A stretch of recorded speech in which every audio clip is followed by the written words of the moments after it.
Oh, shit. Well, that was short-lived, I guess. Fuck it. Well, Schmoedown Rockers, thought we'd have action for longer than 2 weeks. And, given their record, I think they might have actually been pretty high in the records. They counted. Given how this team's divisions needed to be rebuilt, action coming back would have been perfect. And shaking things up, and they'd have had a chance. But no! It's just short-lived. It's not much of anything, even though you could have easily had a guy join the den and it'd have been all good. Guess he'll just stick to the desk or being of some managerial thing. That's just, I don't... What the fuck? What the fuck? And of course, Radis is all bitter from what we turned out from his little talk with, about his loss, but I knew he'd lose. I was a little worried at first from the round 1, but once he missed his bonus, I was like, we'll see how round 2 goes. We'll see. Turns out, once it went to 1990s, I'm like, if you don't get anything, Ben's stealing it. There's no way he's not. So, yeah, I kind of knew there was going to be a way he was going to get back into it. Also, it's raining now, so I'm sorry, but... So, sorry Ben had to rain on your parade, Radis. Sorry, Daddy. But that's how it is.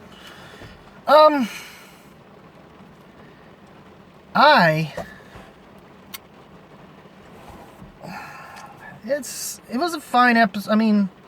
Fun episode. I was underwhelmed with the IG match. Not by so much Loomis's performance, necessarily, just... When I heard a lot of Jordan, I was like, okay, given that we don't know anything about whether or not if Loomis can play or not, can be a more even-keeled match. That changed by the time round 1 ended. And then given that I had the undercard as a bonus thing to anyone who's essentially a patron at the $10 tier, yeah. Or maybe underneath. I don't know.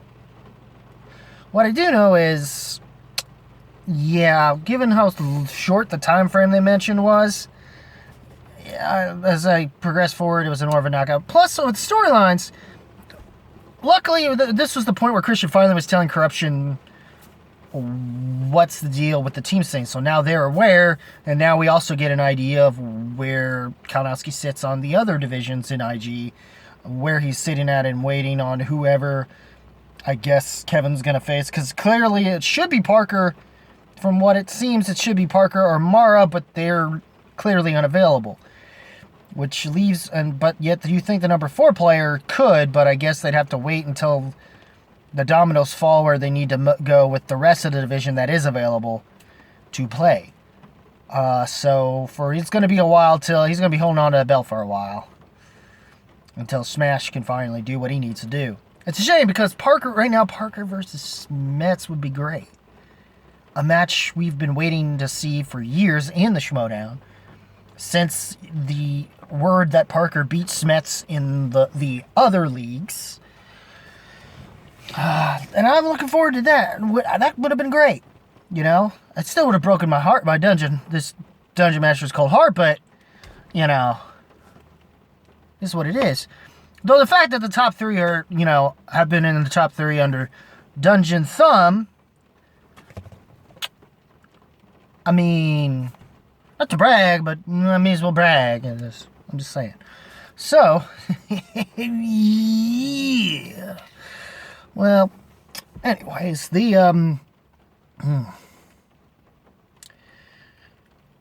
But in terms of the other stuff, which they officially announced that the match was going to happen regardless, which was announced earlier on, and then confirming it as an actual match, which would be the main event for next week's Kalinowski versus Paige for Brady. We'll see if it's up in the air with Kalinowski. Kalinowski's lost finally, though beaten Janine twice. Third time was a charm for Janine, luckily last season. Also doesn't help that Janine beat, which I think Janine would have been in top 10. I don't know if she still is. I can't, or at least maybe she is. Unless Aaron's match did kind of fuck that up, but because he's in the top 4 in the singles. He's actually number 3 or 2 at this point, underneath. So it could be him, but I think we need to await whether or not it's him versus Bibbs is what I think needs to happen first before the number 1 contendership with Mara. Not Mara. Raw number contendership. With Marisol. Ron M. My bird. But overall, it was fine. Also, I was expecting Kalinowski to actually give us an answer immediately about the team's match instead of having to wait. But instead we got this weird thing where the only thing about it is that Riley's back, and then we're like, wait, what's he doing? What the fuck is this shit? Is this a Miyagi's thing? Because it's like with him and Jacoby, we're back with him. I don't know if there's supposed to be a thing with them two being a possible team, which would be honestly kind of interesting. But I don't know if it's going to lead to anything really, or if it's just a weird cutscene to just add some laughs, since Action Army's rest of Action Army, myself included, is crying about the fact that we just had him for a week! Now 2! What the fuck's going on? Plus, it was kind of a tear-felt speech in a way, from having to hear from Guy. Shades off on that one for sure, yeah. Also, his little drum thing was funny. I get if it was annoying, it was supposed to be, but it worked and it was still funny. You know? Oh, shit. Whew. But anyways, there was that. Then there was... sorry, Elena's nice, but she just didn't do as, like... And good for Lomas. Good on you, man. So... like one more match and they'll make the top 10 for sure if you pulled the W, of course. Hello, Catholic brethren. You're welcome. But, yes. What did you guys think of the matches? Leave a comment below and let me know. As always, guys, keep it random. Well, also, what do you think of... I don't know what the undercard is going to be. We usually don't. Or at least some of us don't know until we get... Unless we're patrons, we'll know earlier than most of everybody else. With the first half of what goes on Friday Night Titans. But... Other than that, not much has... I mean... Sure, the setup was nice. For next week's match. Which I guess whoever wins that may face Bateman? Maybe? I don't know. Kalinowski's pretty low down there, and maybe Paige will move up if she beats Kalinowski, but I don't know about that either. Because, I mean, Kalinowski's lost to Perry. So, the one tournament season. Like, his chances of trying to get back up in the top have unfortunately not been great. And he probably needs to beat Paige. Because he's beaten Bateman, so... And beating Paige will help. Now that he's in top 10, he can probably go for bigger fish. Or does he still want to go with the small fry fish? But it all depends on who's going to wind up there at this point in the singles division. Excuse me. But other than that,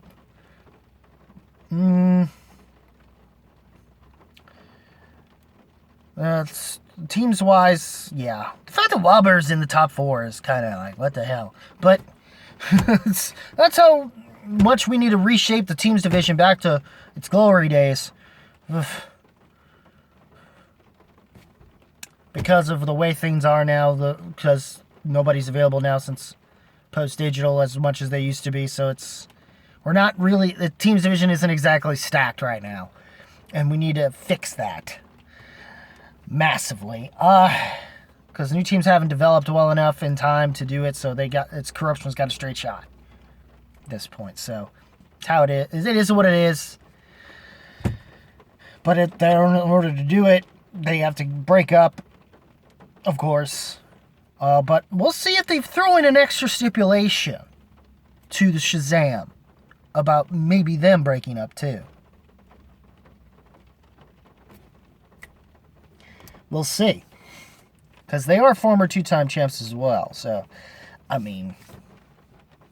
And now they can be the first 3-time champs, which would definitely put corruption a little higher up there in the teams thing, or at least in more of a conversation of top teams alongside them and Shazam and Patriots at this point.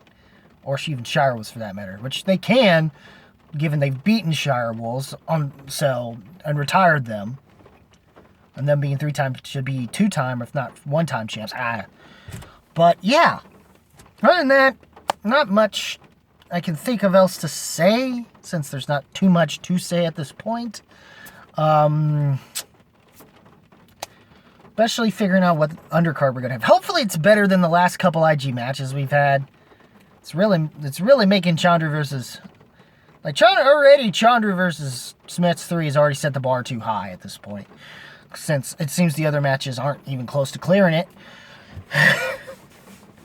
But it is what it is. What did you guys think of this week's Friday Night Titans? Episode 6, I believe. Leave a comment below. Let me know. As always, guys, keep it random. Keep it real. Keep it rocking. If you smell what the movie trivia Schmoedown rocks, Skybound Entertainment, and so on and so forth. And Friday Night Titans is cooking. What you gonna do? Friday Night Titans and the movie trivia Schmoedown runs wild on you. You dig it? Also, link in the description of my page, so you can follow me there. Hit the subscribe button and